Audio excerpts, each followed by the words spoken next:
ಎಲ್ಲರಿಗೂ ಮತ್ತೊಮ್ಮೆ doctor Bhimrao study ಸರ್ಕಲ್ಗೆ ಸ್ವಾಗತ. ಕರೆಂಟ್ ಅಫೇರ್ಸ್ ಕ್ಲಾಸ್ ನಂಬರ್ 12 ಜನವರಿ 2025 ಪ್ರಚಲಿತ ವಿದ್ಯಮಾನಗಳು ಭಾಗ 12 ಜನವರಿ 2025 current affairs part 12. Doctor Bhimrao study circle ವತಿಯಿಂದ ಎಲ್ಲರಿಗೂ ಮಕರ ಸಂಕ್ರಾಂತಿ ಹಬ್ಬದ ಹಾರ್ದಿಕ ಶುಭಾಶಯಗಳು. ಕರ್ನಾಟಕದಲ್ಲಿ ಸಂಕ್ರಾಂತಿಯನ್ನು ಮನೆಯಲ್ಲಿ ಎಳ್ಳು ಬೆಲ್ಲವನ್ನು ತಯಾರಿಸಿ ಸುತ್ತಮುತ್ತಲಿನ ಸಂಬಂಧಿಕರಿಗೆ, ಸುತ್ತಲಿನ ಮನೆಯವರಿಗೆ ಎಳ್ಳು ಬೆಲ್ಲ ಹಂಚುವುದು ಸಂಕ್ರಾಂತಿಯ ಸಂಪ್ರದಾಯ. ತಮಿಳುನಾಡು ರಾಜ್ಯದಲ್ಲಿ ಈ ಹಬ್ಬವನ್ನು ಪೊಂಗಲ್ ಎಂದು ಕರೆಯಲಾಗುತ್ತದೆ. ಪೊಂಗಲ್ ಎಂದರೆ ಅಕ್ಕಿ, ತುಪ್ಪ, ಹಾಲು, ಸಕ್ಕರೆ ಅಥವಾ ಬೆಲ್ಲಗಳಿಂದ ಮಾಡಿದ ಸಿಹಿ ಖಾದ್ಯವಾಗಿದೆ. ಮಕರ ಸಂಕ್ರಾಂತಿಯಂದು ಕೇರಳದ ಶಬರಿಮಲೆಯಲ್ಲಿ ಕಾಣುವ ಮಕರ ಜ್ಯೋತಿಗೆ ಹೆಚ್ಚಿನ ಪ್ರಾಧಾನ್ಯತೆ ಇದೆ. ಗುಜರಾತ್ ಮತ್ತು ಮಹಾರಾಷ್ಟ್ರಗಳಲ್ಲಿ ಸಂಕ್ರಾಂತಿಯ ದಿನದಂದು ಗಾಳಿಪಟವನ್ನು ಹಾರಿಬಿಡುವ ಸಂಪ್ರದಾಯವಿದೆ. ಅಸ್ಸಾಂ ರಾಜ್ಯದಲ್ಲಿ ಇದನ್ನು ಮಾಘ ಬಿಹು ಅಥವಾ ಭೋಗಾಲಿ ಬಿಹು ಎಂದು ಕರೆಯಲಾಗುತ್ತದೆ. ಮಕರ ಸಂಕ್ರಮಣಂ ಪೆದ್ದ ಪಂಡುಗ ಎಂದು ಆಂಧ್ರಪ್ರದೇಶ ಮತ್ತು ತೆಲಂಗಾಣದಲ್ಲಿ ಕರೆಯಲಾಗುತ್ತದೆ. ಪಶ್ಚಿಮ ಬಂಗಾಳ ಅಥವಾ ಮೇಘಾಲಯದಲ್ಲಿ ಇದನ್ನು ಪುಸ್ನಾ ಎಂದು ಕರೆಯಲಾಗುತ್ತದೆ. ಸಾಮಾನ್ಯವಾಗಿ ಗ್ರೆಗೋರಿಯನ್ ಕ್ಯಾಲೆಂಡರ ಪ್ರಕಾರ ಜನವರಿ 14ರಂದು ಮಕರ ಸಂಕ್ರಾಂತಿಯನ್ನು ಆಚರಿಸುತ್ತೇವೆ. ಆದರೆ ಅಧಿಕ ವರ್ಷದಲ್ಲಿ ಜನವರಿ 15ರಂದು ಮಕರ ಸಂಕ್ರಾಂತಿಯನ್ನು ನಾವು ಆಚರಿಸುತ್ತೇವೆ. Question number 1. Joseph Aoun has been elected as a president of which country? Joseph Aoun ಅವರು ಯಾವ ದೇಶದ ರಾಷ್ಟ್ರಪತಿಯಾಗಿ ಆಯ್ಕೆಯಾಗಿದ್ದಾರೆ?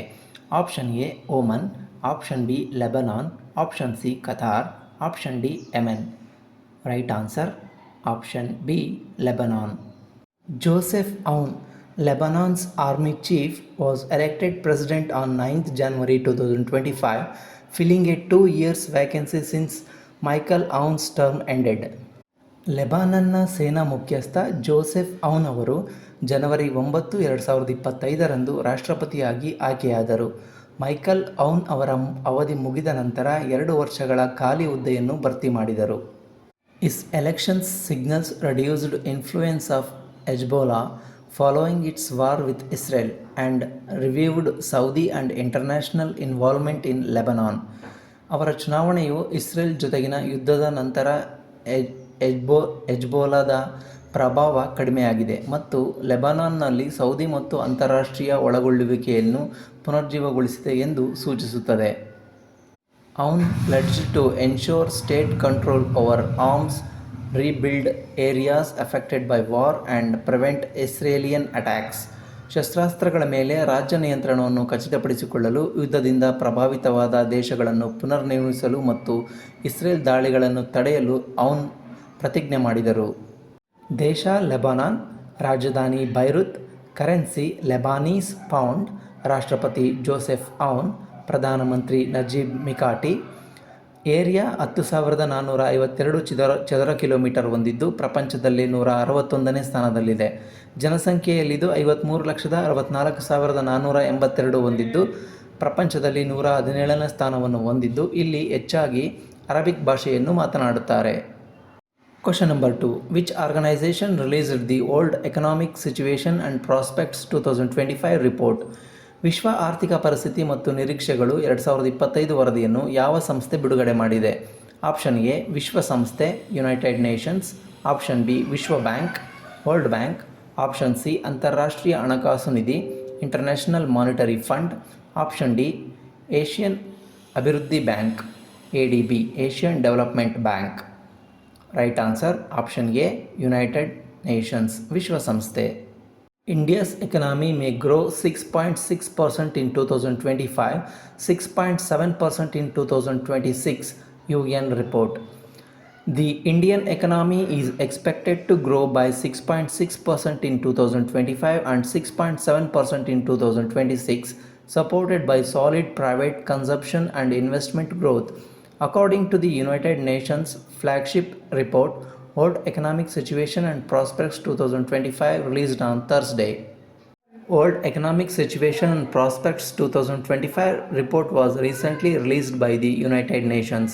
ವಿಶ್ವ ಆರ್ಥಿಕ ಪರಿಸ್ಥಿತಿ ಮತ್ತು ನಿರೀಕ್ಷೆಗಳು 2025 ವರದಿಯನ್ನು ಇತ್ತೀಚೆಗೆ ವಿಶ್ವಸಂಸ್ಥೆ ಬಿಡುಗಡೆ ಮಾಡಿದೆ.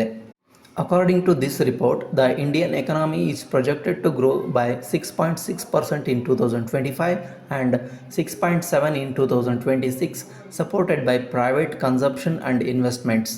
ಈ ವರದಿಯ ಪ್ರಕಾರ ಭಾರತದ ಆರ್ಥಿಕತೆಯು 2025ರಲ್ಲಿ 6.6% ಮತ್ತು 2026ರಲ್ಲಿ 6.7%ರಷ್ಟು ಬೆಳೆಯುವ ನಿರೀಕ್ಷೆಯಿದೆ.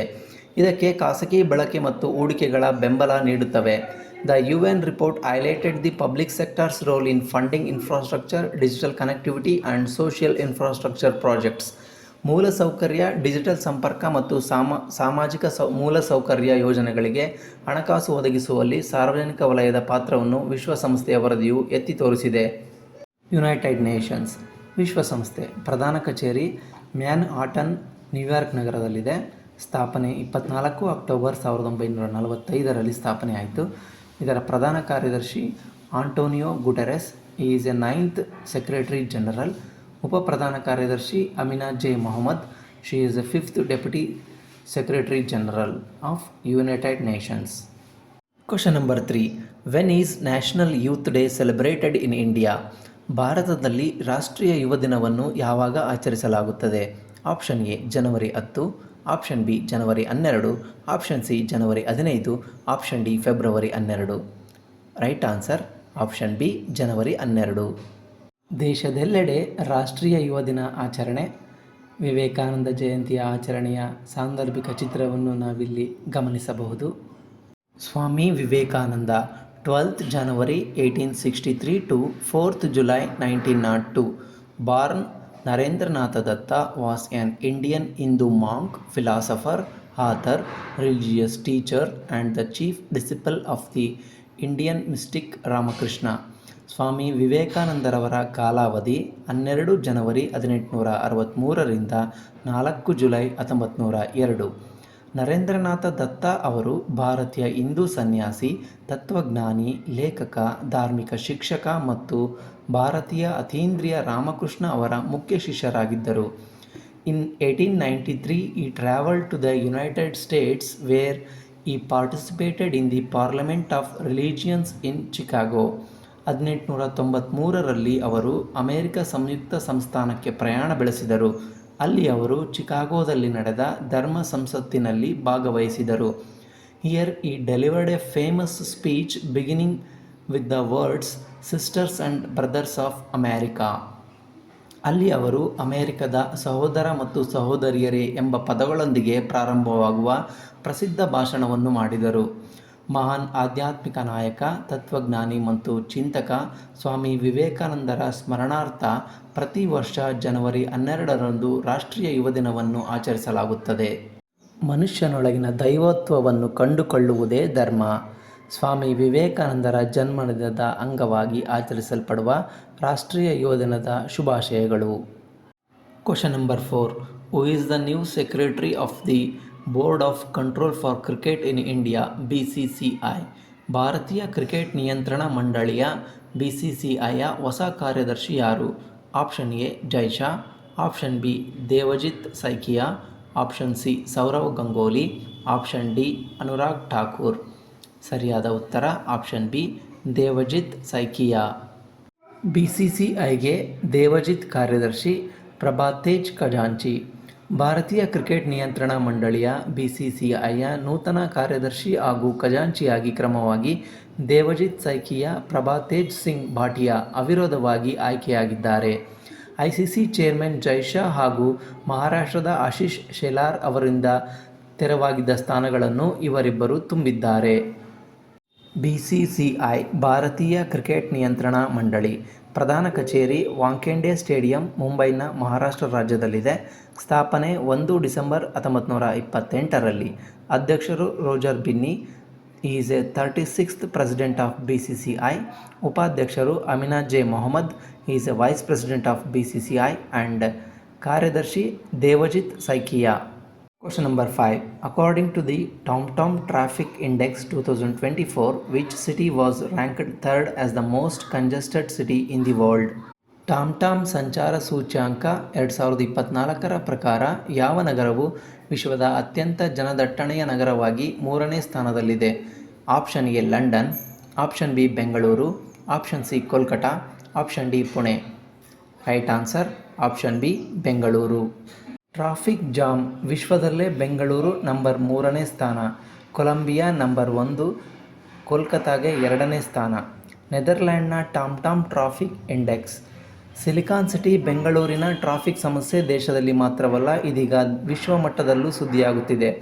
ವಾಹನ ದಟ್ಟಣೆಗೆ ಹೆಸರುವಾಸಿಯಾದ ಬೆಂಗಳೂರು ನಿಧಾನಗತಿಯ ಟ್ರಾಫಿಕ್ಗಾಗಿ ವಿಶ್ವದಲ್ಲಿ 3ನೇ ಸ್ಥಾನ ಪಡೆದಿದೆ. ನೆದರ್ಲ್ಯಾಂಡ್ನ ಲೊಕೇಶನ್ ಟೆಕ್ನಾಲಜಿ ಸಂಸ್ಥೆ ಟಾಮ್ ಬಿಡುಗಡೆ ಮಾಡಿರುವ ವಿಶ್ವದ ಪ್ರಮುಖ ನಗರಗಳ ಸಂಚಾರ ದಟ್ಟಣೆ ಕುರಿತ ವರದಿಯಲ್ಲಿ ಭಾರತದ 3 ನಗರಗಳು ವಿಶ್ವದ ಟಾಪ್ 5 ನಿಧಾನಗತಿಯ ಟ್ರಾಫಿಕ್ ಹೊಂದಿರುವ ನಗರಗಳ ಪಟ್ಟಿಯಲ್ಲಿ ಸ್ಥಾನ ಪಡೆದಿವೆ. ಅದರಲ್ಲಿ ಕೋಲ್ಕತಾ, ಬೆಂಗಳೂರು, ಪುಣೆ ಕ್ರಮವಾಗಿ 2ರಿಂದ 4ನೇ ಸ್ಥಾನ ಪಡೆದುಕೊಂಡಿವೆ. Tom NV. It is a Dutch multinational developer and creator of location technology and consumer electronics. Tom NV Dutch ಬಹುರಾಷ್ಟ್ರೀಯ ಡೆವಲಪರ್, ಸ್ಥಳ ತಂತ್ರಜ್ಞಾನ ಮತ್ತು ಗ್ರಾಹಕ ಎಲೆಕ್ಟ್ರಾನಿಕ್ನ ಸೃಷ್ಟಿಕರ್ತ. Founded in 1991 and headquartered in Amsterdam. 1991ರಲ್ಲಿ ಸ್ಥಾಪನೆ ಮತ್ತು ಆಮ್ಸ್ಟರ್ಡ್ಯಾಮ್ನಲ್ಲಿ ಪ್ರಧಾನ ಕಚೇರಿಯನ್ನು ಹೊಂದಿದೆ. Kolkata has surpassed Bengaluru to become India's most congested city according to the 2024 TomTom Traffic Index. On global scale, Kolkata ranks the second slowest moving city just behind Barranquilla in Colombia. 2024ರ Tom ಸಂಚಾರ ಸೂಚ್ಯಂಕದ ಪ್ರಕಾರ ಕೋಲ್ಕತಾ ಬೆಂಗಳೂರನ್ನು ಹಿಂದಿಕ್ಕಿ ಭಾರತದ ಅತ್ಯಂತ ಜನದಟ್ಟಣೆಯ ನಗರವಾಗಿದೆ. ಜಾಗತಿಕವಾಗಿ ಕೊಲಂಬಿಯಾದ ಬ್ಯಾರನ್ಕ್ವಿಲ್ಲಾ ನಂತರ ಕೋಲ್ಕತಾ 2ನೇ ಅತ್ಯಂತ ನಿಧಾನವಾಗಿ ಚಲಿಸುವ ನಗರವಾಗಿದೆ. Ranking of the world's slowest city in 2024 by Tom. Number 1 Barranquilla, number 2 Kolkata, number 3 Bengaluru, number 4 Pune, number 5 London. The most congested Indian cities are number 1 Kolkata, number 2 Bengaluru, number 3 Pune, number 4 Hyderabad, number 5 Chennai. Thanks for watching Dr. Bhimrao Study Circle. Please like, comment and share our channel. Thank you one and all.